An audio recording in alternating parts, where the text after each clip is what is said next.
निर्णय IAS by officers for future officers. दोस्तों, मैंने कल एक शॉर्ट्स के माध्यम से प्रिडिक्ट करने की कोशिश की कि यूपीएससी सिविल सर्विसेज 2025 की कट ऑफ क्या हो सकती है और उस पर स्टूडेंट्स नाराज हो गए। ये वीडियो सभी के लिए इंपॉर्टेंट है। मैं उसमें पर्टिकुलर आर्गुमेंट आपको बताता हूं और उस कॉन्टेक्स्ट को आपको मैं डिटेल में समझाता हूं कि एग्जैक्टली उस कट ऑफ पे मैं कैसे पहुंचा, और मैं दिखाता हूं स्टूडेंट्स की नाराजगी उनके कमेंट में थोड़ी बयान भी हो रही थी। चलिए, बट हाँ, मैं बहुत ही ज्यादा खुश भी हूं। उसका कारण यह है कि यस, जब भी कुछ ऐसा होता है जिससे हम सेटिस्फाइड नहीं होते हैं, हमें अपनी वॉइस को रेज करना चाहिए, हमें डिस्कशन करनी चाहिए।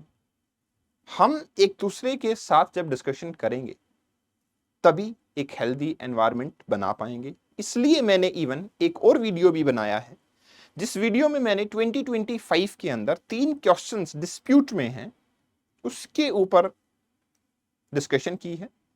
और यूपीएससी ने हमसे रिप्रेजेंटेशन भी मांगा है कि अगर किसी क्वेश्चन में एम्बिगिटी लगती है तो आप उस क्वेश्चन की एम्बिगिटी को मेंशन कर सकते हो। तो do mention that and watch that video कि मैं क्यों बोल रहा हूं उसमें एम्बिगिटी है क्वेश्चंस में। चलिए आगे बढ़ते हैं।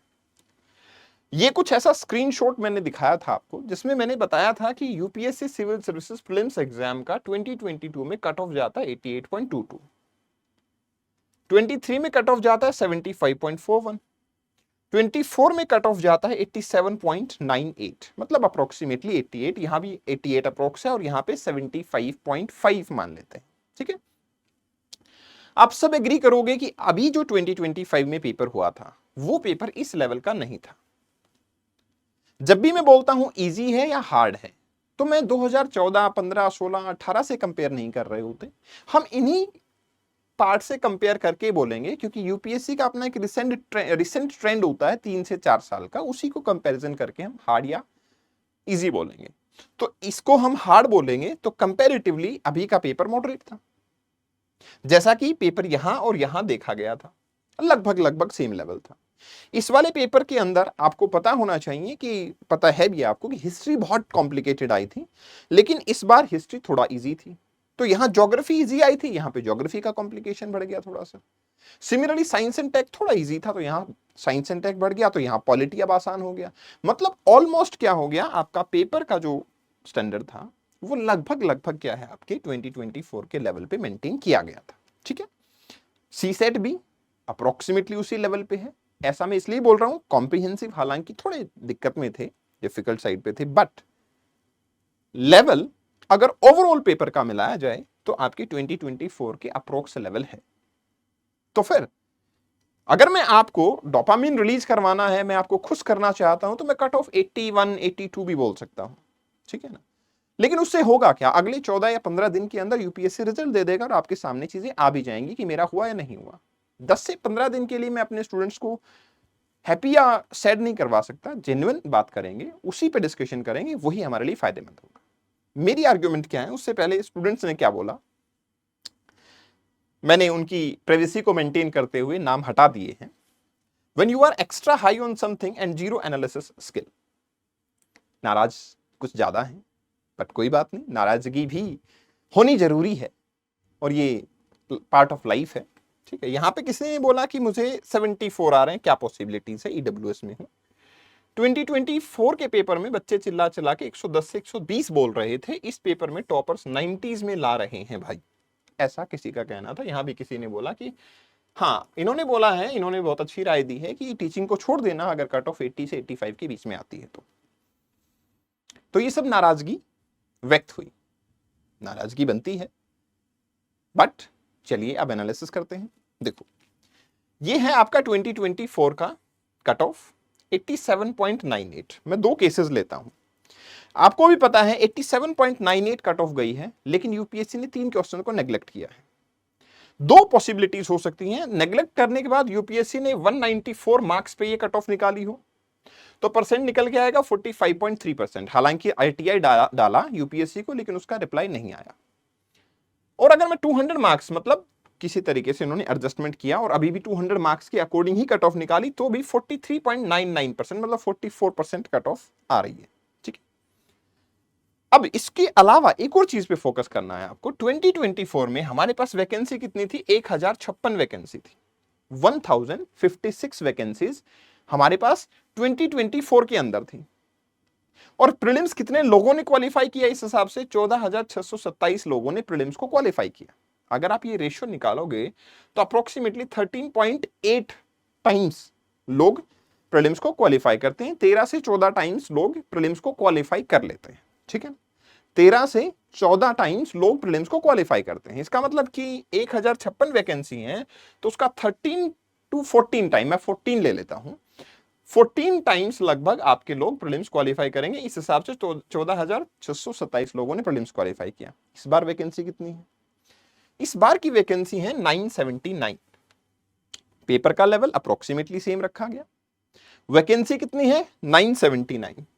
979 वैकेंसीज का अगर मैं 14 टाइम्स के लगभग लेके जाऊं, ठीक है ना, 979 वैकेंसी का अगर मल्टीप्लीकेशन होता है तो लगभग 13,510 लोग प्रीलिम्स को क्वालिफाई करेंगे। 13.8 से आप मल्टीप्लाई कर सकते हो लगभग।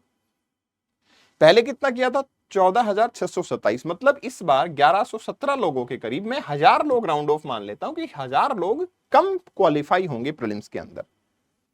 तो आप ये प्रोपोर्शन एस्टेब्लिश कर पा रहे हो कि अगर 1000 लोग कम क्वालिफाई होंगे तो कट ऑफ को ऊपर जाना चाहिए या नीचे जाना चाहिए। और ऐसा पहले भी हुआ है। जैसे 2021 के अंदर आप देखोगे ना, तो 2021 में सबसे कम वैकेंसी थी, 712 वैकेंसी थी। इसका भी 13 टाइम लोग क्वालिफाई हुए थे, 9,214। देखो कहां 2023 में 14,624 और यहां सिर्फ 9,000 लोग प्रीलिम्स क्वालिफाई हुए थे। इसका मतलब यह है कि जितनी वैकेंसी होती है उसके हिसाब से कट ऑफ पे इंपैक्ट तो पड़ता है। अब अगर आप ये चाहते हो कि सर आप बोलो 82, मैं कह सकता हूं, मुझे कोई दिक्कत नहीं आएगी, बट क्या मुझे 82 बोल देना चाहिए? क्या ये सारे फैक्टर जो हम डिस्कस कर रहे हैं ये इंक्लूड नहीं करने चाहिए? क्या वैकेंसी का और number of people qualifying for the prelims exam उसका कोई इंपैक्ट नहीं पड़ता है? या फिर आप ये कहना चाहते हो कि ये जो पेपर इस बार हुआ था, ये पेपर का लेवल भी लगभग लगभग उतना ही लेवल था जो 2023 के अंदर था? मतलब either of the argument is there, तो डेफिनेटली कट ऑफ कम हो जाएगी। अगर नहीं तो फिर कट ऑफ यहां रहेगी। ठीक है, दैट इज द फंडा। हाँ, इंपॉर्टेंट चीज ये है कि इस बार भी मैंने आपको बताया कि 3 क्वेश्चंस हमें लगता है कि प्रॉब्लम में है, जिसमें से 2 क्वेश्चन शायद यूपीएससी को कुछ मैनेज करने चाहिए, है ना। तो फिर यूपीएससी अगर मैनेज करती है उनको तो फिर कट ऑफ पे इंपैक्ट आएगा ही आएगा। 90 मैं बोल रहा हूं जो वो एक अप्रोक्स नंबर होता है, वो 89 भी हो सकता है या 90 भी हो सकता है। ठीक है ना, exactly cut off we are not God, even UPSC को भी नहीं पता होता। आपको पता ही है कि यूपीएससी 1 साल के बाद आंसर की को रिलीज करती है पूरा एनालिसिस करके। दूसरी इंपॉर्टेंट चीज मैंने बोला कि स्टूडेंट्स जिनके 80 प्लस मार्क्स आ रहे हैं वो अपनी मेंस की तैयारी को शुरू कर दो, ऐसा भी बोला मैंने। उसके 2 कारण हैं। पहली चीज, हमें यूपीएससी को क्वालिफाई करना है। ये जर्नी ऐसी नहीं थी कि मैं एक बार दूंगा, नहीं हुआ या हुआ तो ठीक है, नहीं, ये बहुत बड़ा स्टेक था, आपने बहुत बड़ा रिस्क लिया था। रिस्क क्या, आपने बहुत ज्यादा मेहनत की है, उसको छोड़ के जाना इज नॉट गुड। तो अगर 80 प्लस आ रहे हैं तो एनी हाउ आपको मेंस की तैयारी करनी चाहिए। उसका एक और भी कारण है, किसी भी इंस्टीट्यूट की जब आंसर की हम उठाते हैं और यूपीएससी की जब आंसर की उठाते हैं उसमें डिफरेंसेस मिलते हैं। इवन 2 क्वेश्चन तो पिछले साल की आंसर की में ऐसे हैं जिनके प्रूफ हैं हमारे पास कि गलत है, फिर भी यूपीएससी के आंसर की में है एंड हम कुछ नहीं कर पा रहे। 2 क्वेश्चन का मतलब कितना होता है? 4 मार्क्स। अब आप सोचो, अगर मैं मान लो 89 या 90 कोई भी नंबर बोल दूं एंड समवन इज गेटिंग 86 और उसके ये वाले फेवरेबल हो जाते हैं तो उसके तो नंबर बढ़ गए ना। और जो स्टूडेंट जेन्युइन है, पढ़ रहा है, उसके साथ में क्या हुआ सोचो, 4 मार्क्स तो गए ही गए, इसके साथ में 1/3 और चला गया, मतलब 1 मार्क्स और गया, लगभग 5.33 मार्क्स और चले गए इसके। तो जो स्टूडेंट 86 पे था वो बेचारा 81 पे चला गया। तो आप देख रहे हो कितनी जबरदस्त तरीके से ये मार्क्स में डिफरेंस आ जाता है। That's why I am saying कि अगर आप अप्रोक्स 80 हो तो आप प्रिपेयर करना शुरू करो अपने मेंस एग्जाम के लिए। और अगर आपकी कोई राय है कि सर ये क्वेश्चन में जो आपकी डिस्कशन है इसमें ये चीज को इंक्लूड नहीं करना चाहिए आपको, तो definitely you can even comment, do share your knowledge, do share your feedback, do share your perspective. It is most welcomed on the platform. Thank you very much and best wishes. I wish कि मेरे सारे student तो select हो जाएं, मैं तो चाहता हूं कट ऑफ जितना कम हो बहुत अच्छा है, लेकिन जेन्युइन डेटा जो हमें कहता है हमें उसी के हिसाब से चलना पड़ेगा।